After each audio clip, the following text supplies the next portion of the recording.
Welcome. Well, today's mini lecture is going to have a quick review on some Mendelian genetics that we've already talked about, in particular monohybrid crosses.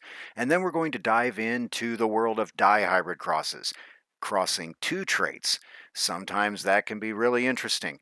So let's hold on tight and let's begin.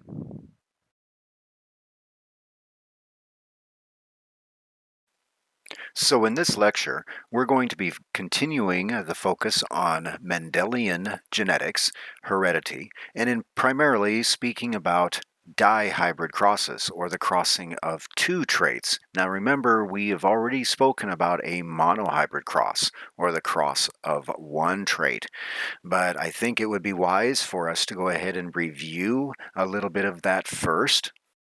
So as I said, a monohybrid cross is crossing a single trait.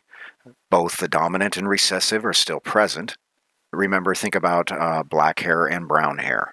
Um, those kind of examples where you have a dominant and a recessive, and then you cross those, and then based on that example, based on those traits, you will have the phenotype, which is how it looks, and the genotype, or the actual genetic makeup. Again, one capital letter and one small letter, both for the same trait. We want to go ahead and take a practice example though, and in this case I want you to think about what you see on the screen here. A red-eyed fruit fly and a white-eyed fruit fly. In this case, the red eye is dominant over a white-eyed fruit fly. So, first practice example. I would like you to cross a white-eyed fly with a homozygous dominant red-eyed fly. Then I would like you to cross two heterozygous red-eyed flies. For this example, the letter of choice would be capital R for red eyes, lowercase r for white eyes. Remember, homozygous means both letters are the same case. Also remember that white-eyed fly is recessive, so the only option it has is little r, little r. Another note to remember, heterozygous means one lowercase, one capital. So that is the hybrid, one big R, one little r. So, a couple of questions. Can you determine the genotype of a white-eyed fly? Remember, white-eye is recessive. Yes, you can. Remember, white-eyed flies would have the genotype little r, little r. Now, the same question. Can you tell the genotype of a red-eyed fly? Now, remember, red eye is dominant, so would it only have one genotype, or would it have two? Remember, in this case, it would have two separate genotypes. A capital R, it could be homozygous dominant, but it could also be capital R, lowercase r. It could be a hybrid because remember the dominant trait will hide the recessive trait. Well, in this case, what two organisms would you cross in this test cross? Well, you would cross that red-eyed fly with a white-eyed fly.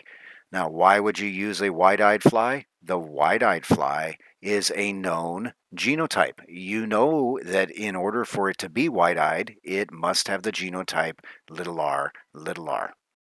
So how would you perform the test cross? Well, if the red-eyed fly was capital R at capital R, what would the offspring of the test cross look like? Well, capital R with a little r is going to always produce a red-eyed fly.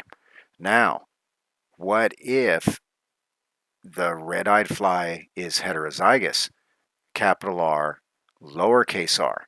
What would the offspring be then? Well, again, if we're looking at that Punnett square, you would have half of the offspring that would have white eyes. That lowercase r would be given both from both parents. Remember, the only way that you get the white eyes is if you have two recessive traits. Well, hopefully that helped to review the monohybrid crossing that we did before, the crossing of one single trait.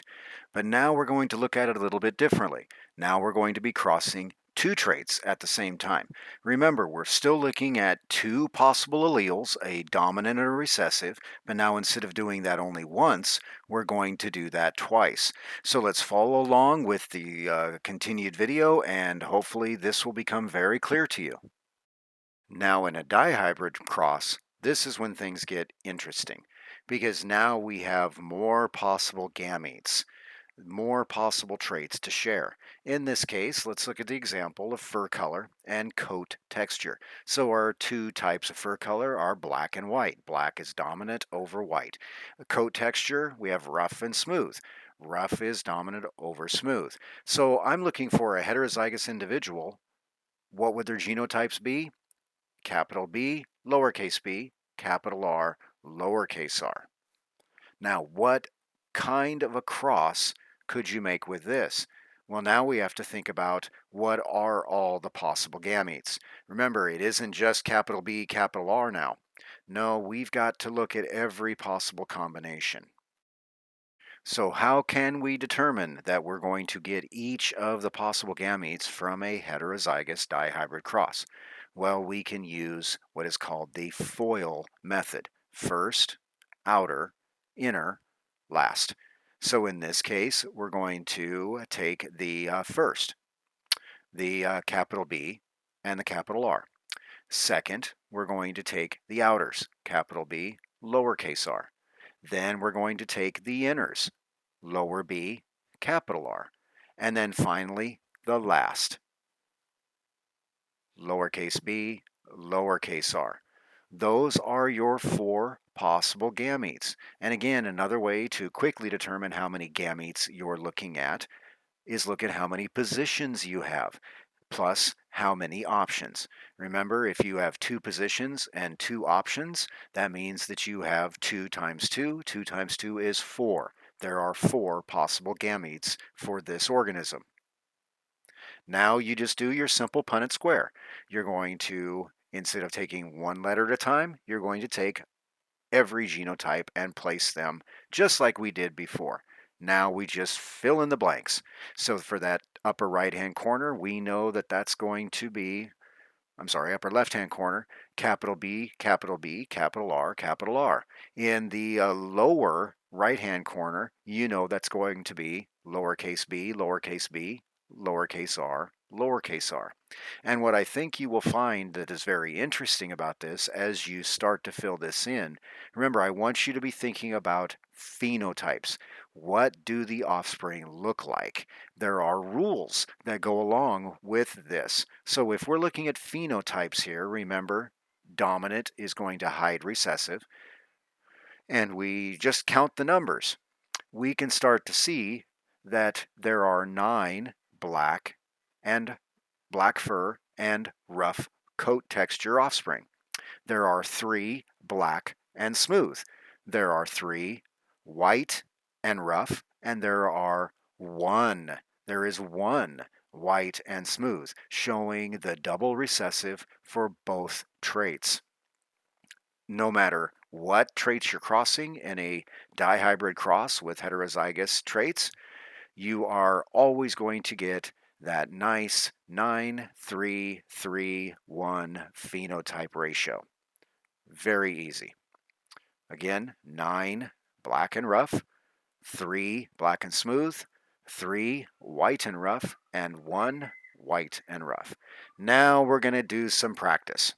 So go ahead and take out a piece of paper, even though it says on the back of your notes. Go ahead and take out a separate piece of paper because I'm going to have you make a dihybrid cross here. But I want you to pay close attention to what the question actually is asking, because there may be an easier way to do this. So we're going to use a pea plant. In this case, we have yellow seeds are dominant over green seeds. We're going to use the letter Y for that. And then rounded peas are dominant over wrinkled peas, and we're going to use the letter R for that. So now here comes your cross. You're going to take one parent is going to be heterozygous for both traits, for seeds and for peas themselves. Think about what that genotype will look like. Then you're going to cross that plant with a homozygous recessive, meaning that you're looking at green seeds that are wrinkled, right? So think about what that genotype looks like. Go ahead, draw the Punnett square, show all the possible offspring, and then I would like you to determine the genotype and the phenotype ratios. Remember, genotype is the actual genetic code, phenotype is what it looks like. But again, read the question carefully because there may be an easier way to do this. Common sense says that if you're crossing a dihybrid, you're going to have a Punnett square with 16 boxes. But like I said, look at this carefully. Is this what your Punnett square looks like? If so, you did do it right. However, I want you to look really close at this because remember, one of those parents only has one possible offspring, a lowercase y, a lowercase r. So you could have actually gotten away with doing this Punnett square with a 1 by 4. Now, what are the genotype ratios? Well, you have a 1, 1, 1, 1. Now, what are your possible offsprings as far as phenotype? You have, again, a 1-to-1 ratio. If I'm looking at the peas, I see one that is yellow and round. I see one that is green and round. I see one that is green and wrinkled. I see one that is yellow and wrinkled. So you have all of the offspring represented, but only really a 1-to-1-to-1-to-1 ratio. As you're doing your Punnett squares, make sure you pay close attention to the gametes that are available, and you want to always remember to be able to work smart and not hard. Now, it is true, dihybrid crossing can be a little bit tricky, especially if you do not make it very clear what the possible gametes are. So always start by making your gamete chart for each parent. Do that first. You know that if you're crossing 2 different traits, you know that a maximum possible gametes would be 4. Well, hopefully this helped to clear up and give a little bit more practice on dihybrid crosses using Mendelian genetics. There will be a worksheet that will be coming out later on Classroom. Make sure you go ahead and, if needed, go back and review this video to continue practicing. And as always, stay safe, stay home, and wash your hands.